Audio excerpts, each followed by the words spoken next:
नमस्कार। चार बड़ी खबर में आपका स्वागत है और मैं हूं आपके साथ पूर्वी नेमा। सबसे पहले चार बड़ी खबर में हम बात करेंगे उत्तर प्रदेश की, जहां उत्तर प्रदेश में सियासी लड़ाई अब तेज हो गई है और जूते और स्याही तक आ गई है।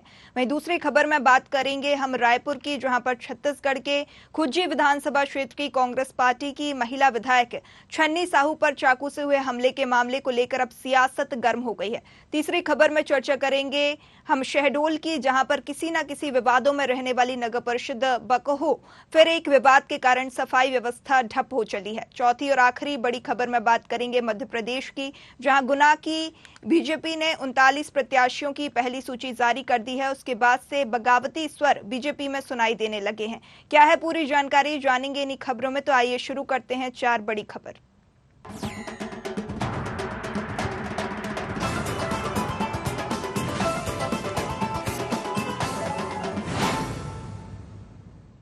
उत्तर प्रदेश में मऊ की घोसी विधानसभा सीट पर उपचुनाव होना है। इसके लिए 5 सितंबर को मतदान और 8 सितंबर को काउंटिंग होगी। सपा छोड़कर भारतीय जनता पार्टी में शामिल हुए दारा सिंह चौहान के चुनाव जीतने के लिए पूरी ताकत झोंक रहे हैं। इसी बीच जब वे रविवार को विधानसभा क्षेत्र में चुनाव प्रचार के लिए निकले, तभी उन पर स्याही फेंक दी गई। ये घटना कोपागंज थाना क्षेत्र के अदरी मोहल्ले की है, जिसका एक वीडियो भी सोशल मीडिया पर अब तेजी से वायरल हुआ है। उधर राजधानी लखनऊ में समाजवादी पार्टी के स्वामी प्रसाद मौर्य पर जूता फेंकने का मामला सामने आया है। बता दें कि मौर्य पार्टी के ओबीसी महासम्मेलन में पहुंचे थे। इस दौरान ये घटना हुई है। आरोपी युवक वकील के भेष में आया था, जिसके बाद समर्थकों ने उसकी पिटाई कर दी है। पिटाई के बाद पुलिस ने युवक को हिरासत में लिया है। वहीं घोसी में बीजेपी प्रत्याशी पर स्याही फेंकने वाले युवक ने नाटकीय अंदाज में सरेंडर किया है। आरोपी ने अपना नाम अभिमन्यु यादव बताया है। सोमवार सुबह करीब 8:45 बजे आरोपी पैदल चलते हुए कोपागंज थाने पहुंचा था। उसके साथ कुछ कैमरामैन भी थे। इन दोनों मामलों को लेकर उत्तर प्रदेश की सियासत अब गर्मा गई है। अधिक जानकारी लेंगे, हमारे साथ ब्यूरो हेड लखनऊ से प्रशांत राव लाइव जुड़ चुके हैं। प्रशांत, यहाँ पर लगातार जो है नेताओं के ऊपर हमले देखने को मिल रहे हैं उत्तर प्रदेश में। दारा सिंह के ऊपर स्याही फेंकी गई है, स्वामी प्रसाद मौर्य के ऊपर जूता फेंका गया है। ये आखिर ये घटनाएं सामने आ रही हैं, सुरक्षा में चूक के ये मामले उत्तर प्रदेश में देखने को मिल रहे हैं। बिल्कुल पूर्वी, कल जिस तरीके से मऊ में स्याही कांड और अब लखनऊ में जूता कांड से उत्तर प्रदेश की सियासत गर्म हो गई है। और आज जूता कांड के बाद देखा जाए कि जहां भारतीय जनता पार्टी और समाजवादी पार्टी के बीच सियासी जंग शुरू होना लाजमी है। अखिलेश यादव ने कल मऊ के भारतीय जनता पार्टी के विधानसभा प्रत्याशी के ऊपर आरोप लगाया है। एक तरीके से उन्होंने ट्वीट करके कि पहले यहाँ कांड कराए जाते हैं और उसके बाद अपने ही लोग निकलते हैं जिन पर कार्रवाई नहीं होती है, जिस पर उन्होंने ट्वीट किया था। सीधे तरीके से अखिलेश यादव ने आरोप लगाया था कि जिसने कांड किया उसे गिरफ्तार नहीं किया गया है। लेकिन आज ही जो आरोपी है अभिमन्यु यादव, वो सुबह 9 बजे कोपरगंज थाना पहुंचता है और खुद सरेंडर करता है। उसके साथ कुछ कैमरामैन भी होते हैं। तो कल भी जिस तरीके से नाटकीय ढंग से यह स्याही कांड किया गया था मऊ में, जो घोसी विधानसभा से प्रत्याशी हैं पूर्व मंत्री दारा सिंह भारतीय जनता पार्टी की तरफ से चुनाव लड़ रहे हैं, उनके ऊपर स्याही डाली थी अभिमन्यु ने। और आज अपने साथ तमाम कैमरामैन को लेकर कोपरगंज थाना पहुंचा, जहां उसने सरेंडर किया। और तो वहीं लखनऊ में आज समाजवादी पार्टी की तरफ से आयोजित ओबीसी महासम्मेलन का कार्यक्रम इंदिरा गांधी प्रतिष्ठान में हो रहा था। तो समाजवादी पार्टी के राष्ट्रीय महासचिव जो स्वामी प्रसाद मौर्य जब वहां पहुंचे थे, इस दौरान एक व्यक्ति जो कि अधिवक्ता की वेशभूषा में था, उसने स्वामी प्रसाद मौर्य के ऊपर जूता फेंक कर मारा। उस द्वारा क्या हुआ कि जैसे ही स्वामी प्रसाद मौर्य के पास जूता फेंका गया तो स्वामी प्रसाद के मौर्य के समर्थकों ने युवक को पकड़ लिया। युवक को पकड़ने के बाद उसकी मारपीट की गई। हालांकि पुलिस मौके पर मौजूद थी। किसी तरीके से युवक को हिरासत में लेकर उसे थाने ले जाया गया। लेकिन इन दोनों कांडों के बाद उत्तर प्रदेश में भारतीय जनता पार्टी और समाजवादी पार्टी के बीच सियासी जंग शुरू हो गई है। एक तरफ जहाँ स्याही कांड है, दूसरी तरफ जहाँ जूता कांड है, एक दूसरे पर आरोप लगा रहे हैं। इस कांड के बाद देखा जाए कि एक तरीके से जो घोसी चुनाव है उसको कहीं ना कहीं टारगेट किया जा रहा है। समाजवादी पार्टी कह रही है कि भारतीय जनता पार्टी चुनाव जीतने को लेकर ऐसे सियासी ड्रामे रखती है। तो वहीं आज स्वामी प्रसाद मौर्य के ऊपर इंदिरा गांधी प्रतिष्ठान में जो जूता फेंकने का कांड हुआ, उस पर भारतीय जनता पार्टी के ऊपर आरोप लगाया जा रहा है कि जो व्यक्ति यहाँ पर वकील की वेशभूषा में आया था, उसने स्वामी प्रसाद मौर्य के ऊपर जूता फेंका, वो भारतीय जनता पार्टी का कार्यकर्ता है। इस तरीके के आरोप प्रत्यारोप लगाए जा रहे हैं। तो उत्तर प्रदेश का सियासत जो अब है स्याही कांड, जूता कांड और अन्य कांडों की तरफ इंगित करती है। हालांकि पुलिस ने दोनों मामलों में दोनों आरोपियों को गिरफ्तारी कर ली है, उन पर विधिक कार्रवाई की जाना है। लेकिन जो सियासी जंग देखा जाए तो सियासी जंग जारी है। जब कल मऊ में जो भारतीय जनता पार्टी के प्रत्याशी हैं दारा सिंह चौहान, उनके ऊपर स्याही डाली गई थी, तो उनके जो सहयोगी दल है, चाहे फिर वो भारतीय समाज पार्टी के नेता हों या फिर निषाद पार्टी के नेता हों, उन्होंने समाजवादी पार्टी पर आरोप लगाया था कि समाजवादी पार्टी वहां चुनाव हार रही, इसलिए ऐसे भारतीय जनता पार्टी के प्रत्याशियों पर कृत्य किए जा रहे हैं। ये समाजवादी पार्टी यानी चुनाव हारने से पहले इस तरीके की खींच उतार रही है। लेकिन जब आज ये स्वामी प्रसाद मौर्य के ऊपर जूता फेंकने का कांड हुआ, उससे समाजवादी पार्टी के लोगों ने आरोप लगाया कि भारतीय जनता पार्टी समाजवादी पार्टी के नेताओं को जान से मारना चाहती है, उन्हें बेइज्जत करना चाहती है, क्योंकि मऊ में भारतीय जनता पार्टी चुनाव हार रही, इसलिए ऐसे कांडों को अंजाम दिया जा रहा है ताकि जनता का मूड भटकाया जाए। तो इसी कांड में जब स्वामी प्रसाद मौर्य के ऊपर ये जूता फेंका गया है, तो जो हनुमानगढ़ी के महंत हैं, संत हैं राजू दास, उन्होंने कहा है कि जिस व्यक्ति ने स्वामी प्रसाद मौर्य को जूता से मारा है, हम उसको पुरस्कृत करेंगे। तो ये उत्तर प्रदेश की सियासत शुरू हो गई है कि जहां स्वामी प्रसाद मौर्य पर जूता फेंकने को लेकर आरोपी गिरफ्तारी होती है, तो वहीं एक संत उस आरोपी को पुरस्कार से नवाजने की बात कह रहे हैं, जो खुद हनुमानगढ़ी से जुड़े हुए हैं। राजू दास कई चर्चित चेहरा है और चर्चित नाम भी है, तो ऐसे में उनकी तरफ से बयान आना तो एक तरीके से समाजवादी पार्टी के कार्यकर्ताओं में एक उबाल देना है या फिर अशांति पैदा करना जैसा है। जी प्रशांत, हमने देखा पूरे देश में उत्तर प्रदेश की कानून व्यवस्था की जो है मिसाल पेश की जाती है, लेकिन उत्तर प्रदेश में ही कानून व्यवस्था पर सवाल भी खड़े होते हैं। अभी हाल ही में ये 2 केस हमारे सामने हैं, उसके पहले अतीक अशरफ केस में मीडिया बनके जो है आरोपियों ने गोली चलाई थी, गोलीकांड को अंजाम दिया था। उसके पहले अगर उमेश पाल हत्याकांड की बात करें तो उसमें भी वकील के भेष में आके यहाँ पर आरोपी ने हत्या की वारदात को अंजाम दिया था। और यहाँ पर भी हम देख रहे हैं स्वामी प्रसाद मौर्य के केस में यहाँ पर वकील की वेशभूषा में यहाँ पर आरोपी आया है और उसने जूता फेंककर स्वामी प्रसाद मौर्य को मारा है। कानून व्यवस्था पर ये बड़े सवाल यहाँ पर लगातार खड़े हो रहे हैं। बिल्कुल पूर्वी देखिए, उत्तर प्रदेश में अगर देखा जाए तो मुख्यमंत्री योगी आदित्यनाथ की सरकार है और मुख्यमंत्री योगी आदित्यनाथ कानून की लगाम बड़ी तेजी से कसते हैं और जो भी कांड हुए हो उसमें कहीं ना कहीं मुख्यमंत्री योगी आदित्यनाथ ने स्वयं संज्ञान लिया है और पुलिस को उसमें दिशा निर्देशन देते हुए बड़ी कार्रवाई की है। उमेश पाल हत्याकांड में जिस तरीके से जो कपड़े यूज किए गए थे, कुछ वकील के कपड़े यूज किए गए थे और उसके साथ ही अन्य जो कपड़े यूज किए गए थे वो भी एक संदेह के घेरे में आ गए थे। इसके बाद चाहे फिर अतीक अहमद हो या अशरफ हो, उस दौरान भी पत्रकार बनकर हत्यारों ने उनकी हत्या कर दी थी। साथ ही दूसरा कांड लखनऊ में हुआ था जब कचहरी के अंदर वकील बनकर एक पेशेवर अपराधी की सुनवाई के दौरान हत्या कर दी थी, वो भी कोर्ट परिसर के अंदर जहां जज साहब बैठे थे, वकील थे, उस दौरान उसकी गोली मारकर हत्या कर दी थी। जो हत्यारा था वो अधिवक्ता की वेशभूषा में आया था, काला कोट था उसके शरीर पर, उसके बाद वहां वकीलों उसको पकड़ लिया था। आज भी क्योंकि जब ओबीसी महासम्मेलन समाजवादी पार्टी के इंदिरा गांधी प्रतिष्ठान में चल रहा था, उस दौरान भी जो आरोपी पहुंचा था वो भी वकील की वेशभूषा में पहुंचा था। लोग उसको नहीं समझ पा रहे थे। जैसे ही वहां स्वामी प्रसाद मौर्य पहुंचे, उस दौरान उस सबने जूता उतारकर स्वामी प्रसाद मौर्य के ऊपर फेंका, लेकिन उनके वहां समर्थक थे। उस दौरान क्योंकि भीड़ में भगदड़ मच गई और उसे पकड़ लिया, जिसके बाद कुछ लोगों ने उसके साथ मारपीट की, लेकिन पुलिस बल वहां मौके पर मौजूद था। तुरंत उसको हिरासत में लेकर सुरक्षित उसको थाने ले जाया गया।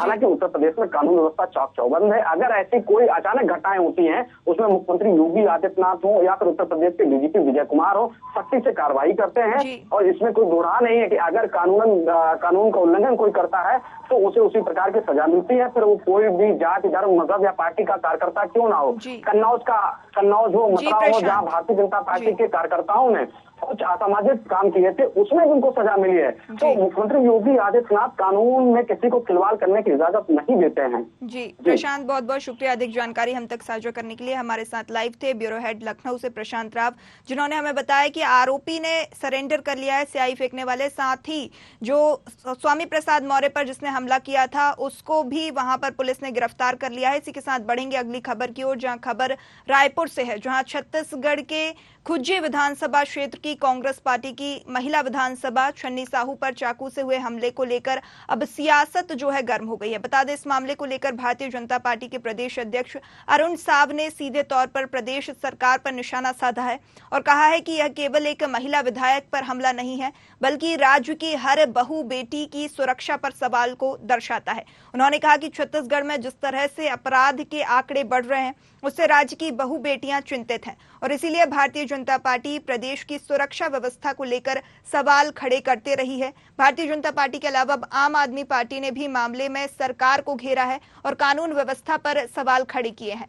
आपके प्रदेश उपाध्यक्ष गोपाल साहू ने हमले के पीछे साजिश की आशंका भी जताई है। जो हमला हुआ है ये केवल विधायक के ऊपर हमला नहीं है, ये छत्तीसगढ़ के 1.25 करोड़ बहू बेटियों के ऊपर हमला है।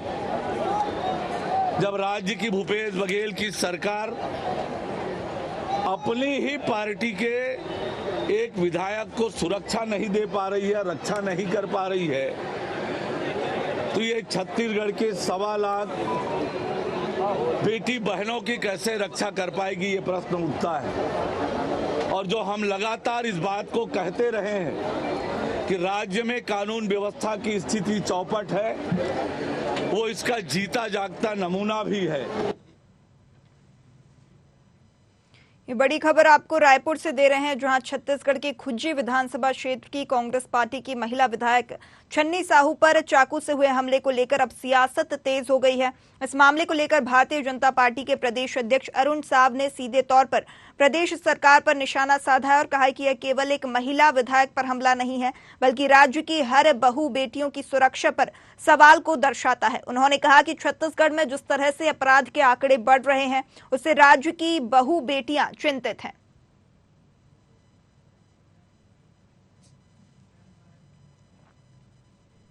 अधिक जानकारी लेंगे, हमारे साथ स्टेट हेड छत्तीसगढ़ से डॉक्टर संजय शेखर लाइव जुड़ चुके हैं। संजय जी, यहाँ पर जो है महिला विधायक पर हमले का मामला सामने आ रहा है, इस पे अब सियासत जो है छत्तीसगढ़ में देखने को मिल रही है। आम आदमी पार्टी से लेकर भारतीय जनता पार्टी तक कांग्रेस सरकार पर हमलावर है। जी, निश्चित तौर पर देखिए, एक विधायक के ऊपर हमला हुआ है और वो भी महिला विधायक है, सत्ताधारी दल की विधायक है, और वो एक सार्वजनिक कार्यक्रम में थी और उस कार्यक्रम में एक व्यक्ति आकर के नशे में धुत है, वो आकर के चाकू से हमला कर देता है और उसमें उनको गंभीर चोट भी आती है। तो जाहिर सी बात है कि ये बहुत बड़ा सवाल है पूरी सरकार के ऊपर, कानून व्यवस्था के ऊपर, और इसी को लेकर के भारतीय जनता पार्टी समेत तमाम जो विपक्षी दल है उसने सरकार के ऊपर हमला बोला है कि जब एक महिला विधायक है, जो चुनी हुई जनप्रतिनिधि है, वो अगर सुरक्षित नहीं है तो बाकी लोगों की सुरक्षा की क्या बात की जाए। तो निश्चित तौर पर सरकार के लिए गंभीर विषय है। सबसे गंभीर बात यह है कि इसमें अभी FIR भी नहीं हुआ है, चूंकि विधायक जो है वो कांग्रेस पार्टी से जुड़ी हुई है और कांग्रेस पार्टी की सरकार है, तो चूंकि FIR होने के बाद सरकार की बदनामी होती ज्यादा, इसलिए उसमें FIR भी नहीं हुआ है। तो इस सब को लेकर के भारतीय जनता पार्टी, जो कि मुख्य विपक्षी दल है, उसने कांग्रेस पर जोरदार हमला किया है। जी संजय जी, यहाँ पर सरकार की तरफ से कोई पक्ष निकलकर सामने आया हो, क्योंकि महिला विधायक पर हमला हुआ है, कांग्रेस की ही महिला विधायक हैं, तो सरकार की ओर से क्या बयान इस पूरे मामले में निकलकर सामने आया, क्या उनका पक्ष? कांग्रेस का कहना है कि दुर्भाग्यजनक घटना है, नशे में धुत युवक था जिसने ये हमला किया है, दुर्भाग्यजनक घटना है और जो कार्रवाई की जा सकती है वो कार्रवाई की जाएगी। कुल मिलाकर के जो है वो गुल मटोल जवाल है कांग्रेस पार्टी का, लेकिन सबसे महत्वपूर्ण बात यही है कि एक विधायक जिसको सुरक्षा है, जिसको सुरक्षा मिलनी चाहिए, प्रोटोकॉल बाकायदा जारी होता है, कोई भी कार्यक्रम होता है तो पहले से पुलिस को सूचना होती है, तो आखिर पुलिस के जवान वहां पर क्यों नहीं थे, पुलिस के सुरक्षा क्यों नहीं थी, कई सारे सवालात है। और एक चीज और मैं बताना चाहूंगा कि छन्नी साहू वही विधायक है जिनकी मौजूदा सरकार से एक तरीके से तल्खी काफी दिनों तक चलती रही थी और उनके छन्नी साहू के जो हस्बैंड है उनके खिलाफ भी कार्रवाई वहां पर हुई थी। तो एक्चुअली ये जो है TS सिंहदेव के गुट के विधायक माने जाती हैं और रही हैं, खुल करके TS सिंहदेव का समर्थन करती रही है। इसकी वजह से जो बाकी लोग हैं उनसे नाराज रहते रहे हैं।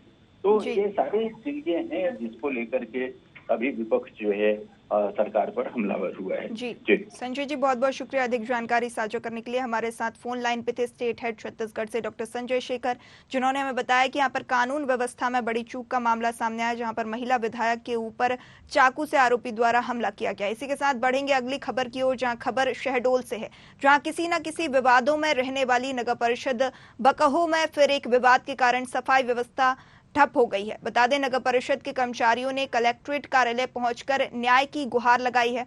लगातार किसी न किसी विवाद को लेकर विकास कार्यों में रुकावटें आ रही हैं। वहीं नगर परिषद के पार्षदों ने आउटसोर्सिंग खत्म करने के लिए PIC की बैठक में मोहर लगा दी है और CMO नीलम तिवारी को भी शासन प्रशासन से हटाने की मांग की है।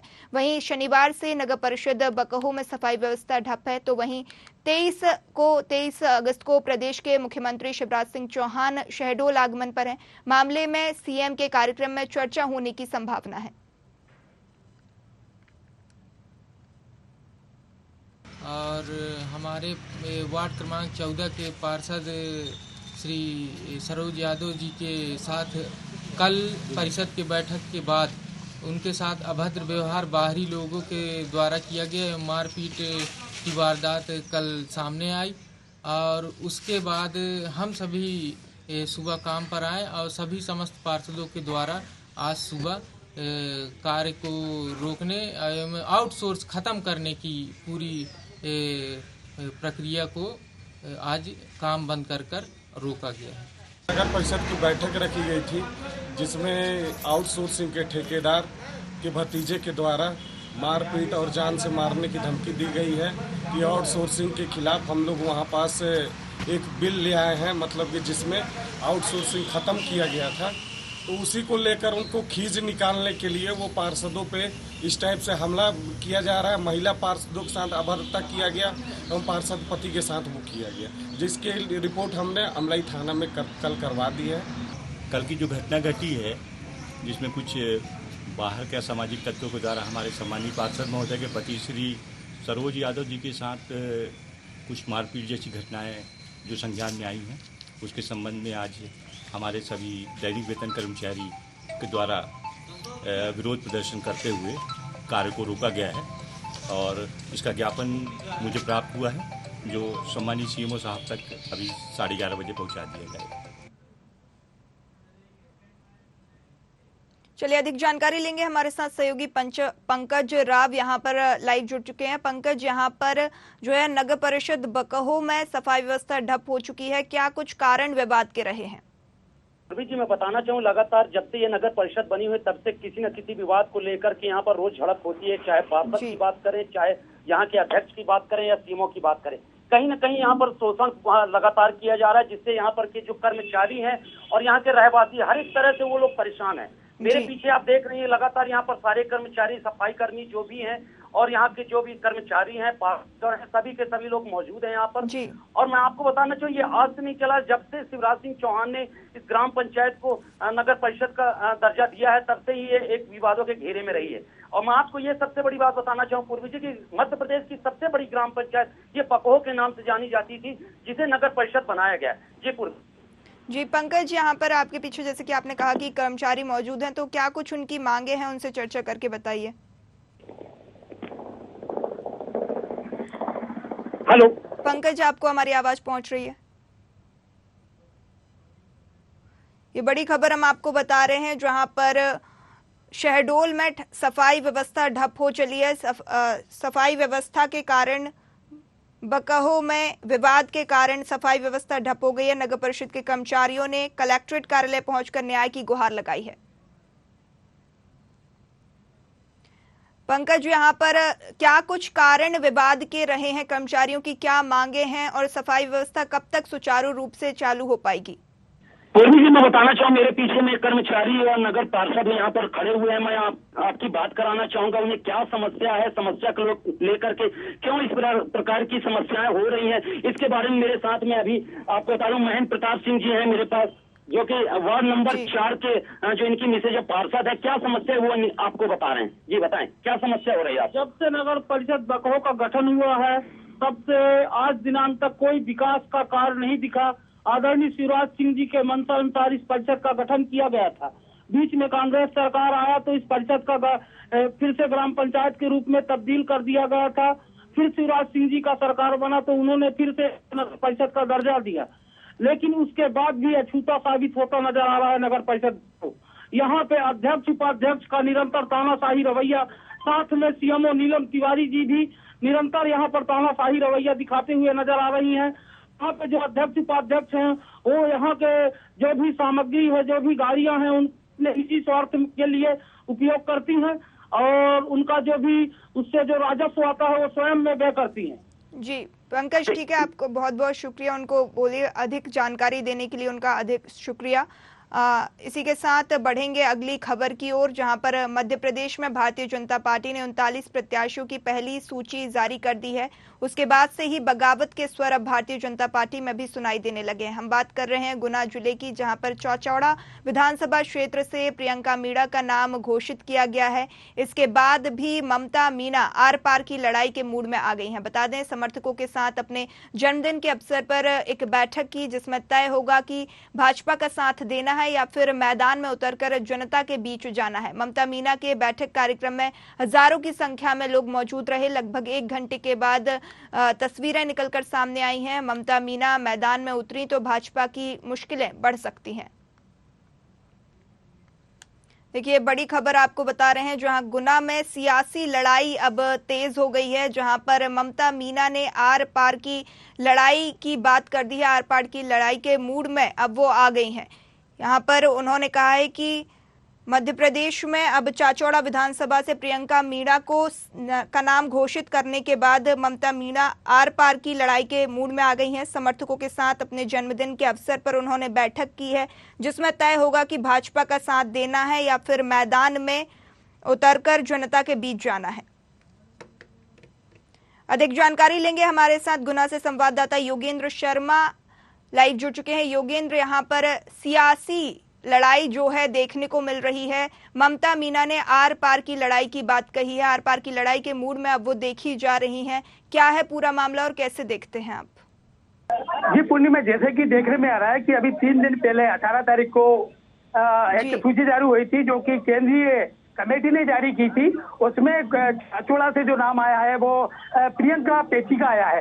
और इसी बात को लेकर जैसे कि ममता मीणा का कहना है कि पिछले 18 वर्षों से लगातार पार्टी के अंदर काम कर रही, छोटे हों या बड़े हों, सभी प्रकार के कार्यक्रम उनके द्वारा किए गए। और उनके जिस तरीके से समर्थकों का कहना है कि भारतीय जनता पार्टी ने ममता मीणा के साथ घात किया है, धोखा दिया है, इसी कारण से 6 महीने के अंदर जो आदमी पार्टी ज्वाइन करता है उसको नए आदमी को टिकट दे दिया जाता है। ममता मीणा का यह भी कहना है कि मुझे टिकट भले ही ना देते, लेकिन कई सैकड़ों पुराने कार्यकर्ता है उनको टिकट दिया जा सकता था, परंतु ऐसा नहीं किया गया। पूर्णिमा जी, योगेंद्र, यहाँ पर जो है सियासी तेवर तो देखने को मिल ही रहेंगे, लेकिन यहाँ पर ममता मीणा आर पार की लड़ाई की बात कर रही हैं।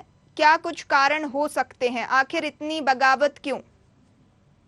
जी, जैसा कि सीधा सीधा कहा जा रहा है कि जिस तरीके से जो नए प्रत्याशी है 6 महीने पहले पार्टी ज्वाइन करी प्रियंका मीणा ने, उनको टिकट दे दिया गया।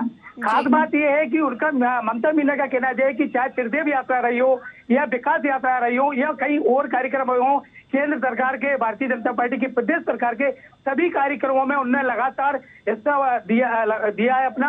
और पूरे जो क्षेत्र के कार्यकर्ता है, चाहे मकसूदनगर की बात करें या हम चाचौड़ा की या कहीं और की बात करें, कुमराज की बात करें, सभी क्षेत्र के अंदर हजारों की संख्या में आज जिस तरीके से बैठक बुलाई गई थी ममता मीणा के कार्यकर्ताओं द्वारा, उस तरीके से देखने में आया कि जो ममता मीणा के कार्यकर्ता, उनका सीधा सीधा कहना है कि धोखा दिया गया भारतीय जनता पार्टी द्वारा, ममता मीणा को टिकट नहीं दिया गया, यह गलत है। और ये भी कहना है यहाँ के कार्यकर्ताओं को, अगर ममता मीणा के टिकट में फेरबदल नहीं किया गया, जो जिस तरीके से प्रियंका को टिकट दिया गया उसमें अगर संशोधन नहीं किया गया, तो हो सकता है ये कार्यकर्ता सीधे की सीधी बात कर रहे हैं कि ये निर्दलीय चुनाव लड़ने के लिए तैयार कर रहे हैं, जिसका बड़ा खामियाजा भारतीय जनता पार्टी को उठाना पड़ेगा, ऐसा साफ दिखाई दे रहा है। यहाँ पर भारतीय जनता पार्टी को मतलब यहाँ पर जो है नुकसान झेलना पड़ सकता है, क्योंकि जो कार्यकर्ताओं का समर्थन है ममता मीणा के प्रति वो ज्यादा मात्रा में है। और यहाँ पर जो आपने जैसा बताया कि निर्दलीय सीटों पर चुनाव लड़ सकते हैं, तो यहाँ पर भारतीय जनता पार्टी को बड़ा नुकसान इससे हो सकता है। जी बिल्कुल, जिस तरीके से आज जो बैठक हुई है उसमें कम से कम 25,000 लोगों ने यह शिरकत की है, इनके कार्यकर्ताओं ने, जिस आधार पर देखा गया है। और एक ही चीज निकल के आ रहा है कि अगर ममता मीना नहीं तो चाचौड़ा विधानसभा क्षेत्र में भाजपा नहीं, साफ कहना है उनके लोगों का। जी योगेंद्र, बहुत बहुत शुक्रिया अधिक जानकारी हम तक साझा करने के लिए। हमारे साथ लाइव थे योगेंद्र शर्मा, जिन्होंने हमें बताया कि यहाँ पर प्रत्याशियों का नाम आने के बाद से ही बगावती स्वर जो है भारतीय जनता पार्टी में भी देखने को मिल रहे हैं। इसी के साथ 4 बड़ी खबर में फिलहाल इतना ही। ऐसी ही तमाम खबरों के लिए बने रहिए न्यूज़ आर के साथ। नमस्कार।